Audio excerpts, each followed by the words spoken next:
शेतकरी मित्रांनो, मी ऋषिकेश शिरकर. स्वागत आहे तुमचं कृषी विद ऋषी या यूट्यूब चॅनलमध्ये.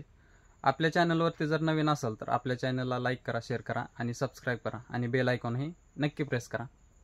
तर शेतकरी मित्रांनो, बऱ्याच वेळा काय होतं की आपल्या केळीची वेन झाल्याच्या नंतर, बंच वगैरे चांगल्या पद्धतीने पडल्याच्या नंतर, शॉर्टिंग वगैरे झाल्याच्या नंतर जे काय आपल्याला त्याच्यावरती पेस्ट असतील, डिसीज असतील तर त्यांचा प्रादुर्भाव आपल्याला झालेला पाहायला मिळतो. पण याच्यामध्ये अशा बऱ्याच काय पेस्ट असतात, डिसीज असतात की त्या सिमिलर दिसतात, पण त्याच्यामध्ये छोटाफार फरक असतो. तर तो आपल्याला समजून घेणं तिथे खूप महत्त्वाचं असतं. आज आपण अशाच दोन डिसीजबद्दल माहिती घेणार आहे की ते दिसायला थोड्याफार प्रमाणामध्ये सिमिलर दिसतात, पण त्याच्यावरती ज्यावेळेस आपण डिसीज मॅनेजमेंट ॲप्लिकेशन करत असतो तर ते वेगळे आहेत. पण त्या डिसीज आपल्याला आयडेंटिफाय करताना थोड्याफार प्रमाणामध्ये सेम दिसतात, पण याच सेम डिसीज आहेत.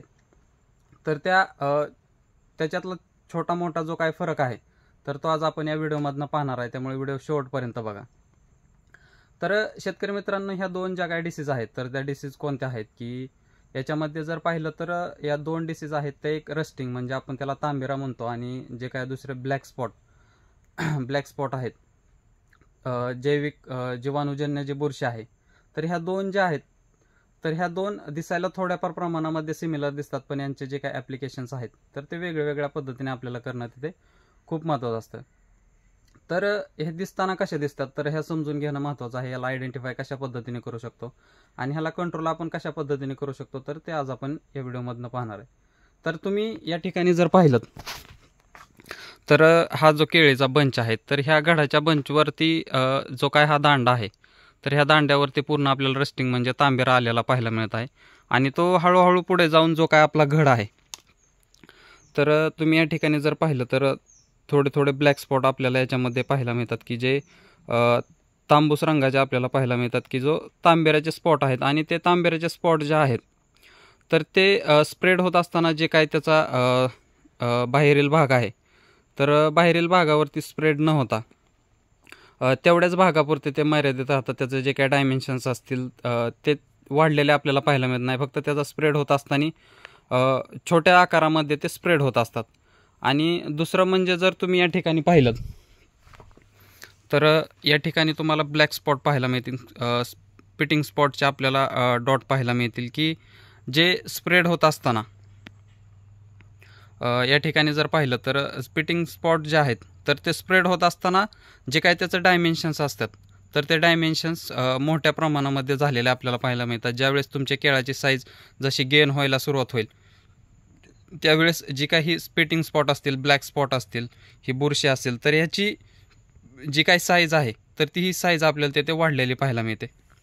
शेतकरी मित्रांनो, याला लवकरात लवकर कंट्रोल करणं खूप महत्त्वाचं असतं, कारण ज्यावेळेस माल आपला हार्वेस्टिंगला येत असतो तर ते ज्यावेळेस हे जे काही स्पॉट आहेत, जे काही रस्टिंगचे स्पॉट असतील किंवा ब्लॅक स्पॉट असतील, जीवाणूजन्य बुरशीचे स्पॉट असतील तर ते आपल्या बंचवरती तसेच राहिल्यामुळे जो काय माल हार्वेस्ट होणार आहे त्यावेळेस व्यापारी याला रिजेक्ट करू शकतात, आणि जो काय आपल्याला उत्पन्न म्हणजे दर जो काय अपेक्षित आहे तर तो आपल्याला तिथे मिळत नाही. त्यामुळे जो काय हे स्पॉट आहेत तर ते कंट्रोल करणं तिथे खूप महत्त्वाचं असतं.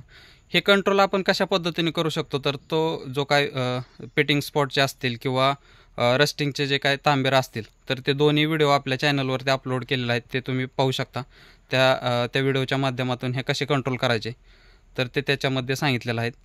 आणि शेतकरी मित्रांनो, हे ओळखून घेत असताना ह्या दोन चुका टाळायच्या आहेत की रस्टिंगचे ॲप्लिकेशन आपण ब्लॅक स्पॉटवर करणे किंवा ब्लॅक स्पॉटचे ॲप्लिकेशन आपण रस्टिंगवर करणे. याच्यामुळे दोन्ही जे काय रस्टिंग असेल किंवा ब्लॅक स्पॉट असेल याच्या कुठल्याही जे काय डिसीज आहे तर त्या डिसीजवर आपल्याला कंट्रोल मिळालेला पाहायला मिळत नाही.